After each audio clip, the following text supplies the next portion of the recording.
Hello friends, good morning. നമ്മുടെ Kerala TV സീരിയലിലേക്ക് എല്ലാവർക്കും സ്വാഗതം. അങ്ങനെ വേദയും വിക്രവും കൂടി സംസാരിച്ചിട്ട് വേദ അവിടെ നിന്ന് അങ്ങ് ഇറങ്ങിപ്പോയി. വിക്രം ആണെങ്കിൽ ആകെ ധർമ്മസങ്കടത്തിൽ നിൽക്കുക. അത് കഴിഞ്ഞ് പിന്നെ ദീപ്തി ഇങ്ങനെ ബസ് സ്റ്റോപ്പിൽ നിൽക്കുന്ന സമയത്താണ് ശ്രീജയും അതുപോലെ വിശ്വനും കൂടി ഈ ദീപ്തിയെ കാണാനായിട്ട് അവിടെ ചെല്ലുന്നത്. ഓട്ടോയിൽ വന്നു ഇവർ രണ്ടുപേരും ദീപ്തിയുടെ മുന്നിൽ ഇറങ്ങി. അപ്പോൾ ബസ് കാത്ത് നിൽക്കുകയാണോ ദീപ്തി എന്ന് ചോദിച്ചപ്പം അല്ല, ഒരാൾ ബൈക്കിൽ വരാമെന്ന് പറഞ്ഞിട്ടുണ്ട്, അയാളെ കാത്ത് നിൽക്കുകയാണെന്ന് ദീപ്തി ഇവരോട് മുഖത്തടിച്ച പോലെ മറുപടിയും പറഞ്ഞു. നിങ്ങളെന്താ ഇപ്പം ഇങ്ങോട്ട് വന്നതെന്ന് ചോദിക്കുമ്പോൾ അത് പിന്നെ ഞങ്ങളങ്ങനെ എങ്ങോട്ടും ഇല്ല, വെറുതെ വന്നതാണെന്ന് പറഞ്ഞു. അന്നേരം വെറുതെയോ? വെറുതെ രണ്ടുപേരും കൂടി ബസ് സ്റ്റോപ്പിൽ വന്നിരിക്കേ, എന്താ നിങ്ങൾ പറയുന്നതെന്ന് ചോദിച്ചു ദീപ്തി. അപ്പം ഞങ്ങൾ ദീപ്തി ഒന്ന് കാണാൻ വേണ്ടി വന്നതാണെന്ന് പറയുമ്പോൾ അത് പറ, വേദേച്ചി പറഞ്ഞയച്ചതും കൂടിയാണെന്ന് പറഞ്ഞാൽ എനിക്ക് കാര്യങ്ങൾ കുറച്ചുകൂടി ക്ലിയർ ആകുമെന്ന് പറഞ്ഞു. അയ്യോ, ഞങ്ങൾ മോളെ കാണാൻ വന്ന കാര്യം വേദ അറിഞ്ഞിട്ടില്ല എന്ന് വിശ്വം പറഞ്ഞു കേട്ടോ. അപ്പം ഞാനത് വിശ്വസിച്ചു പോരെ എന്ന് ദീപ്തി ഇവരോട് തറുതല തന്നെ പറയുവാണ്. അന്നേരം മോളെ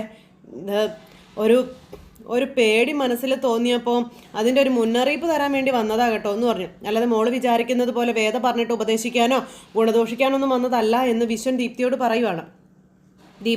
ദീപ്തി കാത്തു നിൽക്കുന്ന വരുണിനെ പറ്റി എനിക്ക് നന്നായിട്ട് അറിയാം, അവരാരാണെന്ന് തന്നെ തനിക്ക് ദീപ്തിക്ക് അറിയില്ലേന്ന് ചോദിക്കുമ്പോൾ ഞാൻ വിവാഹം കഴിക്കാൻ പോകുന്ന ആളെ പറ്റി എനിക്ക് പിന്നെ അറിയാതിരിക്കുമോ ചേച്ചി എന്ന് ദീപ്തി ചോദിക്കാട്ടോ ഇവരോട് രണ്ടുപേരോടും. ഇവർ അന്തം വിട്ട് നോക്കുക. ഈ വരുൺ ആരാണെന്നും വരുൺ ആരുടെ മകനാണെന്നും വരുണും വിക്രമൻ ചേട്ടൻ തമ്മിലുള്ള പ്രശ്നം എന്താണെന്നും ഒക്കെ എനിക്ക് അറിയാമെന്ന് പറയുമ്പോൾ അതാണ് ഞങ്ങളുടെ പേടിയെന്ന് പറഞ്ഞു വിശ്വൻ. വിക്രത്തോടുള്ള പ്രതികാരം വീട്ടാൻ അവൻ മോളെ മനഃപൂർവ്വം ചതിക്കുന്നതാണെങ്കിലോ എന്ന് വിശ്വൻ ചോദിക്കുമ്പോൾ ദീപ്തി ഒന്ന് ചിരിച്ചു. അപ്പം സില്ലിയായിട്ട് എടുക്കരുത് ദീപ്തി, ആ പേടിയിൽ ഒരു കാര്യമുണ്ട് എന്ന് ശ്രീജ പറയുമ്പം എന്തായാലും മുന്നറിയിപ്പിന് ഞാൻ നന്ദി പറഞ്ഞേക്കാം, എന്താ മതിയോന്ന് ചോദിച്ചു ഈ ദീപ്തി ഇവരോട്. വരുണിൻ്റെ കഴിഞ്ഞ കാലത്തെ പറ്റി നിങ്ങൾ ആരും ഒന്നും പറയണ്ട, അത് അറിഞ്ഞിട്ട് തന്നെയാണ് ഞങ്ങൾ തമ്മിൽ അടുത്തതും ഇഷ്ടപ്പെട്ടതും. പിന്നെ പ്രതികാരം, ആ തോന്നൽ എന്തായാലും ഇപ്പം വരുണിന് വിക്രം ചേട്ടനോട് പോലുമില്ല, പിന്നെ അല്ലേ എന്നോട് എന്നും ദീപ്തി ഇങ്ങനെ പറയുക കേട്ടോ.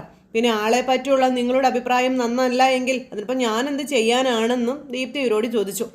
എൻ്റെ ചേച്ചിയുടെ കഴുത്തിൽ താലി കെട്ടുമ്പോൾ ചേച്ചിയുടെ അനിയനെ പറ്റിയും അത്ര നല്ല അഭിപ്രായമൊന്നും ആയിരുന്നില്ലല്ലോ, ആണോ എന്ന് ചോദിച്ചു. അതുകൊണ്ട് അനിയൻ നശിപ്പിച്ച എൻ്റെ ചേച്ചിയുടെ ജീവിതത്തെ ആദ്യം നേരെയാക്കുക, എന്നിട്ടാവാം എന്നെ പറ്റിയുള്ള പറയും.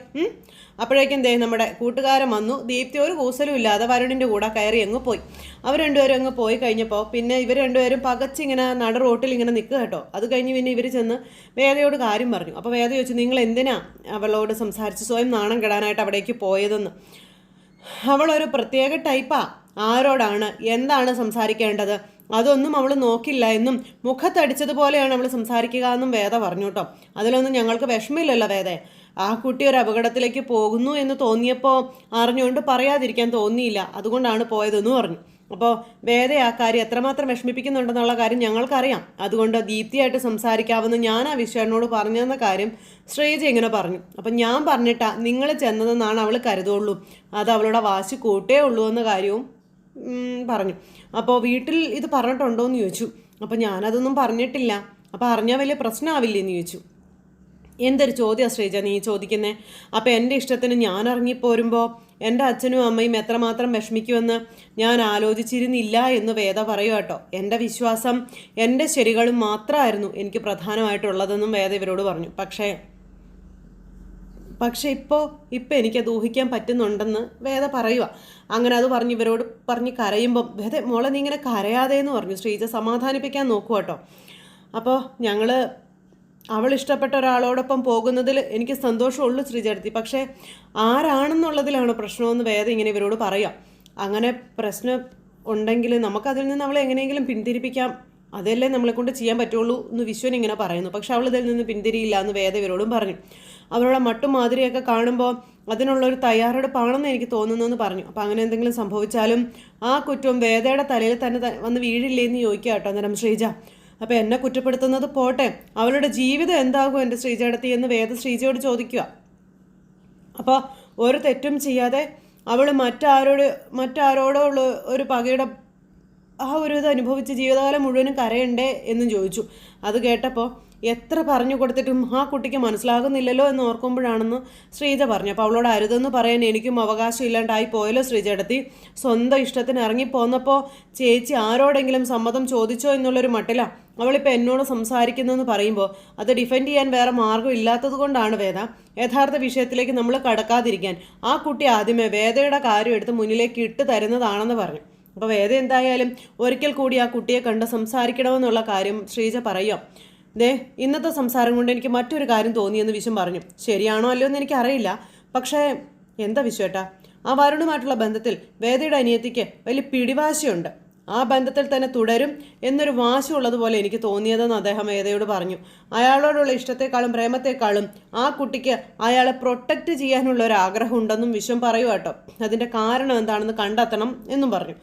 പിന്നെ മറ്റൊരു കാര്യമുള്ളത്, വരുൺ ആശുപത്രിയിലായത് എന്തുകൊണ്ടാണെന്നും വിക്രം വരുണിനോട് ചെയ്തത് എന്താണെന്നൊക്കെ ആ കുട്ടി മനസ്സിലാക്കിയിട്ടുണ്ടെന്നുള്ള കാര്യവും പറയാം.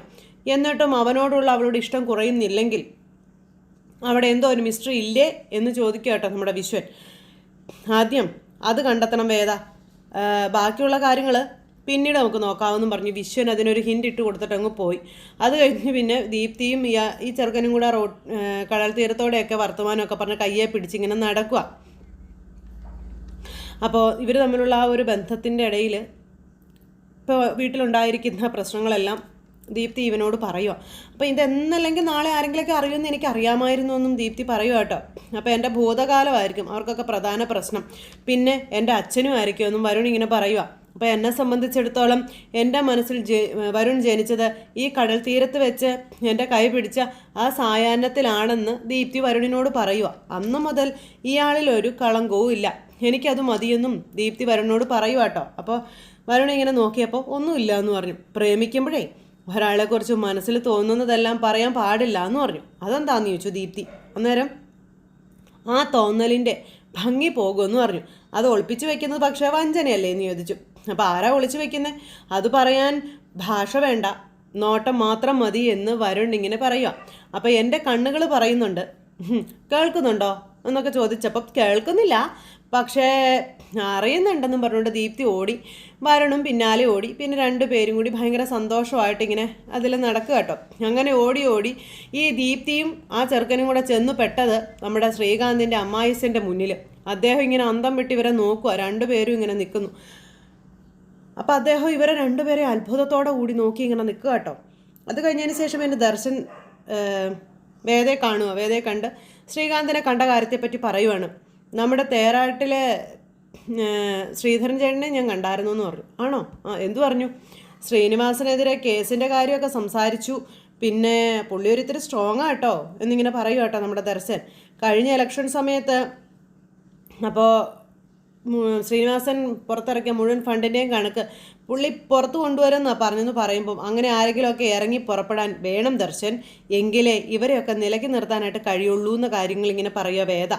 ദർശനെ ഇന്നിവിടെ കണ്ടില്ലായിരുന്നെങ്കിലേ വൈകുന്നേരം ഞാൻ ഓഫീസിലേക്ക് വരണമെന്ന് കരുതി ഇരിക്കുകയായിരുന്നു എന്ന് പറഞ്ഞു. എന്താ വേദ, എന്തെങ്കിലും അത്യാവശ്യ കാര്യം ഉണ്ടായിരുന്നോ എന്ന് ചോദിച്ചു. അപ്പോഴത്തേക്കും വേദ ഈ കാര്യങ്ങളെല്ലാം പറഞ്ഞു. അപ്പോൾ ദീപ്തിയായിട്ട് അവനൊരു കണക്ഷൻ ഉണ്ടെന്ന് പറഞ്ഞു. അന്നേരം ദീപ്തിയായിട്ടോ? വേദ അവളോട് സംസാരിച്ചില്ല എന്ന് ചോദിക്കുമ്പം ഉവ്വ്, പക്ഷേ സ്വന്തം ജീവിതം സ്വയം തിരഞ്ഞെടുത്ത് എനിക്ക് അതേക്കുറിച്ച് സംസാരിക്കാൻ എന്താ അവകാശമെന്നാണ് അവൾ തിരിച്ചെന്നോട് ചോദിച്ചത് എന്ന് വേദ ഇങ്ങനെ പറഞ്ഞു. അവൾ ആരെങ്കിലുമായി പ്രേമത്തിലാകുന്നതോ ഒരുമിച്ച് ജീവിക്കാൻ ശ്രമിക്കുന്നതോ ഒന്നുമല്ല എൻ്റെ പ്രശ്നം, അപ്പോൾ അവനാണ് എൻ്റെ പ്രശ്നം എന്ന് പറയുമ്പം കേൾക്കുന്നതൊന്നും നല്ല വാർത്തകളല്ലല്ലോ വേദ എന്ന് ദർശനം നേരം വേദയോട് പറയുക കേട്ടോ. താനിത് വീട്ടിൽ വേറെ ആരോടെങ്കിലും പറഞ്ഞോ എന്ന് ചോദിച്ചു. അന്നേരം എൻ്റെ വീട്ടിൽ ഞാൻ ആരോടും ഇതുവരെ പറഞ്ഞിട്ടില്ല, പിന്നെ ആരോട് പറഞ്ഞാലും പ്രശ്നം ഇല്ല എന്നുള്ള നിലപാടിൽ തന്നെയാണ് അവൾ നിൽക്കുന്നതെന്ന് പറയുമ്പം വിക്രമിന് ഇതറിയാം, ആ പയ്യൻ വരുണാണെന്ന് വിക്രമാണ് എന്നോട് പറഞ്ഞു എന്നുള്ള കാര്യം വേദദർശനോട് പറഞ്ഞു. വിക്രം ഒന്ന് ഇടപെട്ടാലോ എന്ന് ചോദിക്കുമ്പോൾ വിക്രത്തിൻ്റെ ഇടപെടൽ ദർശനം അറിയാമല്ലോ എങ്ങനെയാണെന്ന്. മാലയിട്ട് വ്രതം നോറ്റ് നിൽക്കുന്ന ഈ ഒരു സമയത്ത് ഞാനിനി അതുകൂടി ചെയ്യിപ്പിക്കണോ എന്നും വേദദർശനോട് ചോദിക്കുക. അപ്പോൾ എന്നോട് പറഞ്ഞു ഇതിൽ നിന്ന് ദീപ്തിയെ പിന്തിരിപ്പിച്ച് തരാം, പകരം ഞാനൊരു സഹായം അങ്ങോട്ട് ചെയ്യണമെന്ന്. കാര്യം പറയുമ്പോൾ ഞാനൊരു സജഷൻ പറയട്ടെ എന്ന് ചോദിക്കണം. എന്തായാലും ഈ കാര്യം ഇങ്ങനെ കൊണ്ടുപോകണ്ട, ഇത് വീട്ടിൽ പറയണം. ഈ പ്രശ്നത്തിൽ അവരിടപെട്ടാൽ ഇതിനൊരു തീരുമാനം ഉണ്ടാകും, അത് ഉറപ്പാണെന്നും ദർശൻ വേദയോട് പറഞ്ഞു കൊടുക്കുക കേട്ടോ. അങ്ങനെ ഇവർ രണ്ടുപേരും കൂടെ ആ ഒരു തീരുമാനത്തിൽ അവിടെ നിൽക്കുന്നു. ഇത് കഴിഞ്ഞ് പിന്നെ അച്ചമ്മയുടെ ഉണ്ണിയപ്പവും അതുപോലെ അച്ചപ്പമൊക്കെ ഉണ്ടാക്കിക്കൊണ്ടിരിക്കുന്നു. ശ്രീജയും കമലയും കൂടി ഇതെല്ലാം പാക്ക് ചെയ്തുകൊണ്ടിരിക്കുന്നു. അപ്പോഴേക്കും അമ്മയുടെ ഉണ്ണിയപ്പം കഴിച്ചുകൊണ്ട് നമ്മുടെ മാഷ് അങ്ങോട്ടേക്ക് വന്നു. സുധാര വാ പൊള്ളാണ്ട് കേട്ടോ എന്ന് അമ്മ പറഞ്ഞു കേട്ടോ. അങ്ങനെ അമ്മയുടെ ഉണ്ണിയപ്പമൊക്കെ കഴിച്ച് ഭയങ്കര സന്തോഷമായിട്ട് മോൻ ഇങ്ങനെ നിൽക്കുക. അപ്പോൾ നന്ദിനി എന്തെന്ന് ചോദിച്ചു, ഇവിടേക്ക് ഇതുവരെ കണ്ടില്ലല്ലോ. അപ്പോൾ ഒരു കഷ്ണം വെള്ളരിക്ക മുറിക്കാൻ കൊടുത്തായിരുന്നു, അതുകൊണ്ട് പോയതാണെന്ന് പറഞ്ഞു കമലേ. എന്നാൽ പിന്നെ അന്ത്യം ആവുമോളൂ അതുമായിട്ട് ഇരുന്നോളും, ഇനി വന്നൊന്നും ചെയ്യാതെ കഴിയാമല്ലോ എന്ന് അച്ഛമ്മ പറയുക. അപ്പോൾ ഇവിടെ നമ്മളൊക്കെ ഇല്ല അച്ഛമ്മ, അത് പോരെന്ന് ചോദിച്ചു ശ്രീജ. അപ്പോൾ അല്ലെങ്കിലും അമ്മ നിർബന്ധിച്ച് നന്ദിനിയെ കൊണ്ടൊന്നും ചെയ്യിക്കാൻ നിൽക്കണ്ടെന്ന് പറഞ്ഞു മാഷ്. ഇത് ശ്രീജ തുടങ്ങി വെച്ച ബിസിനസ്, അത് ശ്രീജ തന്നെ നോക്കി നടത്തിക്കോളും, സഹായിക്കാൻ നമ്മളൊക്കെ ഉണ്ടല്ലോ, തൽക്കാലം അത് മതി എന്ന് മാഷ് പറയുവാണ്. പിന്നെ കച്ചവടമൊക്കെ വലുതായാലും ഒരാളെ ജോലിക്കും നിർത്താമെന്ന് പറഞ്ഞു. അങ്ങനെ അത് പറഞ്ഞ് ഇവർ പാക്കിംഗ് ഒക്കെ ചെയ്തുകൊണ്ടിരിക്കുന്ന സമയത്ത് വിശ്വൻ പുറത്ത് പോയിട്ട് വന്നു, സാധനങ്ങളൊക്കെ വിറ്റിട്ട്. അപ്പോൾ വിശ്വൻ കയറി വന്നപ്പോൾ സാധനങ്ങളൊക്കെ വിറ്റ് തീർന്ന വിശ്വ എന്ന് ചോദിച്ചു അമ്മ. അപ്പോൾ കൊടുത്തത് മുഴുവൻ തീർന്നമ്മേ.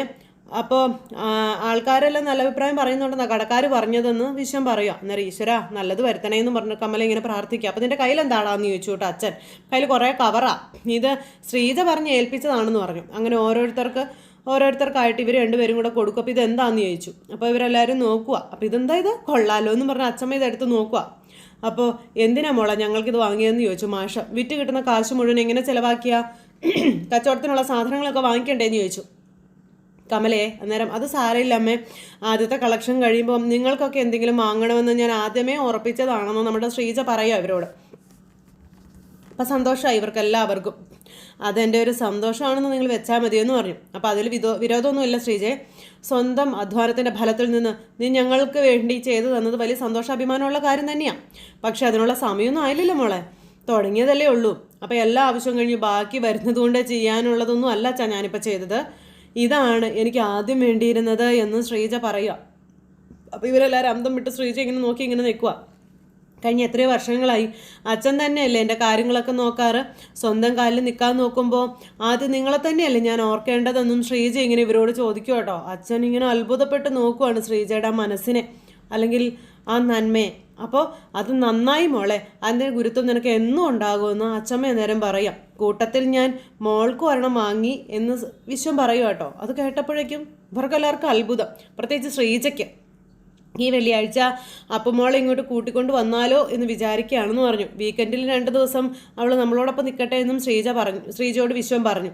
എന്നാൽ അടുത്ത ആഴ്ച 2-3 ദിവസം സ്കൂളിൽ ലീവ് എടുക്കട്ടെ, നമുക്ക് എല്ലാവർക്കും കൂടി കുറച്ച് അമ്പലങ്ങളിലൊക്കെ പോയി തൊഴുതു വരാമെന്ന് പറഞ്ഞു കേട്ടോ. അപ്പം അങ്ങനെ വിക്രമവും മലയ്ക്ക് പോകുന്നതിന് മുൻപ് അങ്ങനെ ഒരു തീർത്ഥാടനവും നല്ലതാണെന്ന് പറഞ്ഞു. അപ്പോൾ അമ്മയെ എല്ലാവരും കൂടെ ഒന്നിച്ച് പോകുന്നത് നല്ലതാണെന്ന് മാഷും പറഞ്ഞു. അപ്പോൾ ഉള്ളിൽ അങ്ങോട്ടും ഇങ്ങോട്ടും എന്തെങ്കിലും വിഷമമൊക്കെ ഉണ്ടെങ്കിൽ അതൊക്കെ അങ്ങ് മാറിക്കിട്ടുമെന്നൊക്കെ പറഞ്ഞു. അങ്ങനെ ആ തീരുമാനം എടുത്ത് അവരങ്ങനെ നിൽക്കുക. ഇത് കഴിഞ്ഞതിന് ശേഷം പിന്നെ കാണിക്കുന്നതെന്ന് പറഞ്ഞിട്ടുണ്ടെങ്കിൽ നമ്മുടെ ശ്രീകാന്തിനെ കാണാനായിട്ട് അമ്മായച്ചൻ അങ്ങോട്ടേക്ക് വന്നു. വലിയ ചിരിയും ചിരിച്ച് ശ്രീകാന്ത് ഇറങ്ങി ചെല്ലും കേട്ടോ. അച്ഛനുണ്ടോടാ? അപ്പോൾ ഉണ്ടെന്ന് പറഞ്ഞു. ഞാൻ വിളിക്കാമെന്ന് പറഞ്ഞു. അച്ഛനകത്തേക്ക് ഇരിക്കാൻ പറഞ്ഞു. അതൊക്കെ ഞാൻ ഇരിക്കാം, അതിന് മുന്നേ നീ ഒന്ന് പുറത്തേക്ക് വരാൻ പറഞ്ഞു. എന്താ അച്ഛാ? നിന്ന് തിരിയാതെ ഇങ്ങ് വാടാന്നും പറഞ്ഞുകൊണ്ട് ഇങ്ങനെ പിടിച്ച് വലിച്ച് പുറത്തേക്ക് കൊണ്ടുപോയിട്ട് വരുണും അതുപോലെ നമ്മുടെ ദീപ്തിയും തമ്മിലുള്ള പ്രേമത്തെ പറ്റി കാര്യങ്ങൾ പറയുവാണ്. അപ്പോൾ പണ്ട് ശ്രീകാന്തിൻ്റെ പ്രണയത്തെപ്പറ്റി അമ്മായച്ചനോട് പറഞ്ഞിരുന്നല്ലോ, അത് ചോദ്യം ചെയ്യുക. അന്ന് നിൻ്റെ അച്ഛൻ നിർബന്ധിച്ചപ്പോൾ ആ ബന്ധം മറന്ന് നീ വിവാഹം കഴിച്ചു, അങ്ങനെയൊക്കെ നീ എന്നോട് പറഞ്ഞില്ലേ. അപ്പോൾ എടുത്ത ഫോട്ടോയാണെന്നല്ലേ നീ അന്ന് എന്നോട് പറഞ്ഞെന്ന് ചോദിച്ചിട്ട് കള്ള നെറുകെട്ടവനെന്നും പറഞ്ഞുകൊണ്ട് കുത്തിരങ്ങ് പിടിച്ചു. ദേ എൻ്റെ മോളെ പ്രസവത്തിന് അങ്ങോട്ടേക്ക് കൊണ്ടുവന്നപ്പോൾ നീ ഫുൾ ടൈം അവിടെ അല്ലായിരുന്നോടാന്ന് ചോദിച്ചു. നീ അവളെ കൊണ്ട് കറങ്ങി നടക്കല്ലായിരുന്നോടാന്ന് ചോദിച്ചു. അച്ഛൻ പതുക്കെ, അകത്ത് അച്ഛനും അമ്മയൊക്കെ ഉണ്ട്, അച്ഛൻ ഷർട്ടിൽ നിന്ന് കൈ എടുക്കാൻ പറഞ്ഞു ശ്രീകാന്ത്. എന്നൊരു കാര്യം ചെയ്യാം, അകത്ത് എന്നിരുന്ന് സംസാരിക്കാടാ, അവരിവിടെ കേൾക്കട്ടേടാ എന്ന് പറഞ്ഞു. അച്ഛൻ നാളുകൾക്ക് ശേഷമാണ് അവൾ എന്നെ വിളിച്ചത്, ഒന്ന് കാണണമെന്ന് പറഞ്ഞു. അങ്ങനെ പോയതാണെന്ന് പറയുമ്പം ഒന്ന് കാണണമെന്ന് പറഞ്ഞപ്പോഴത്തേക്ക് നീ അലിഞ്ഞു പോയല്ലടാ എന്ന് ചോദിച്ചേ. ഇനി എന്നെ വിളിക്കരുത്, കാണരുതെന്നൊക്കെ പറയാൻ വേണ്ടി തന്നെയാണ് പോയത്. എന്നിട്ട് അവൾ അങ്ങനെയല്ലല്ലോടാ പറഞ്ഞത്, മെസ്സേജ് അയച്ചും സോഷ്യൽ മീഡിയയിൽ ഫോളോ ചെയ്തും നീയാണ് അവളുടെ പിന്നാലെ നടന്നതെന്നാണല്ലോടാ. അയ്യോ അച്ഛാ, സത്യമായിട്ട് അങ്ങനെയൊന്നും അല്ല എന്ന് ശ്രീകാന്ത് പറയുക. പോക്കർത്തരം കാണിച്ചിട്ട് മുഖത്ത് നോക്കി കള്ള അടിച്ചിട്ട് ഷേപ്പ് മറ്റു കളയൊന്നും പറഞ്ഞാൽ ഈ അമ്മായച്ചൻ സോഷ്യൽ മീഡിയയിൽ അപ്പോൾ ഫോട്ടോയ്ക്ക് ലൈക്ക് കൊടുക്കുന്ന അത്ര വലിയ തെറ്റാണോ അച്ഛാ എന്നൊക്കെ ചോദിച്ചു. നീ എന്തൊരു നാണം കെട്ടവനാടാ, കുറച്ചെങ്കിലും നാണോ മാനോ ഉണ്ടായിരുന്നു നീ പണി ചെയ്യാമായിരുന്നോടാ എന്ന് അമ്മായച്ചൻ ശ്രീകാന്തിനോട് ചോദിക്കുക. ഞാൻ ആ പെണ്ണിനെ അവൾ ജോലി ചെയ്യുന്ന സ്ഥാപനത്തിൽ പോയി കണ്ടിരുന്നു. അവളും ഭർത്താവും പ്രോബ്ലത്തിലായിരുന്ന സമയത്ത് ഒരു ഇമോഷണൽ ഇതായിട്ട് നീ ചെന്നെന്നാണ് അവളെന്നോട് പറഞ്ഞതെന്നൊക്കെ പറഞ്ഞ് എല്ലാം പറയാം. അപ്പോൾ ഇമോഷണൽ സോളാസ്, വൈകാരിക ആശ്വാസം, നാട്ടിലുള്ള പെണ്ണുങ്ങൾക്ക് വൈകാരിക ആശ്വാസം കൊടുക്കാൻ നീ ആരാടാ, ഊളയാണോടാന്ന് ചോദിച്ചു. അപ്പം അച്ഛാ പ്ലീസ്, അവരൊക്കെ കേൾക്കും അച്ഛാ, ഞാൻ വേണമെങ്കിൽ എവിടെ വേണമെങ്കിലും വരാം അച്ഛാ, എന്ത് വേണമെങ്കിലും പറഞ്ഞോ, തല്ലിക്കോ, പക്ഷേ അച്ഛാ ഇവിടെ വെച്ച് എന്നെ ഒന്നും പറയല്ലേ അച്ഛാ എന്ന് ശ്രീകാന്ത് ഇയാളോട് പറയാം. എനിക്ക് അവളുമായിട്ടുള്ള അടുപ്പം ഉണ്ടായിരുന്നു എന്നുള്ളത് സത്യം തന്നെയാണ്. ഫോട്ടോയും ഞങ്ങൾ എടുത്തു എന്നുള്ളത് അല്ലാതെ വേറെ ഒരു ബന്ധവും ഞങ്ങൾ തമ്മിൽ ഉണ്ടായിട്ടില്ല അച്ഛാ എന്നും ശ്രീകാന്ത് പറയുക കേട്ടോ. വർഷയെ കല്യാണം കഴിച്ചതിന് ശേഷം പോസ്റ്റ് ചെയ്യുന്ന ഫോട്ടോകൾക്ക് ലൈക്ക് അടിക്കുമെന്നുള്ളതല്ലാതെ ഞങ്ങൾ തമ്മിൽ ഒരു ബന്ധവും ഇല്ലായിരുന്നു അച്ഛാന്നും പറഞ്ഞ് ശ്രീകാന്ത് പറഞ്ഞങ്ങ് നിൽക്കുക. പിന്നെ നാളുകൾക്ക് ശേഷം അപ്പോൾ വർഷ ഡെലിവറിക്ക് പോയ സമയത്ത് ആ കണക്ഷൻ വന്നതെന്നും പറഞ്ഞുകൊണ്ട് ഇവൻ അമ്മായച്ചൻ്റെ മുന്നിലെല്ലാം പറഞ്ഞുകൊണ്ടിരിക്കുന്നു. ആ സമയത്ത് നമ്മുടെ അച്ഛൻ അങ്ങോട്ടേക്ക് ഇറങ്ങി വരുന്ന സിറ്റുവേഷൻ കാണിച്ചുകൊണ്ട് ഇന്നത്തെ നമ്മുടെ കഥയെ അവസാനിച്ചു. ഇനിയിപ്പോൾ എന്തൊക്കെയാകുമോ എന്നുള്ളത് കാത്തിരുന്ന് കാണാം. എല്ലാവരുടെയും സപ്പോർട്ടിനും സ്നേഹത്തിനും ഒരുപാട് നന്ദി അറിയിക്കുന്നു. അടുത്ത സൂപ്പർ ഹിറ്റ് കഥയുമായി കാണാമെന്നുള്ള പ്രതീക്ഷയോടെ നിർത്തുന്നു. ടാറ്റാ.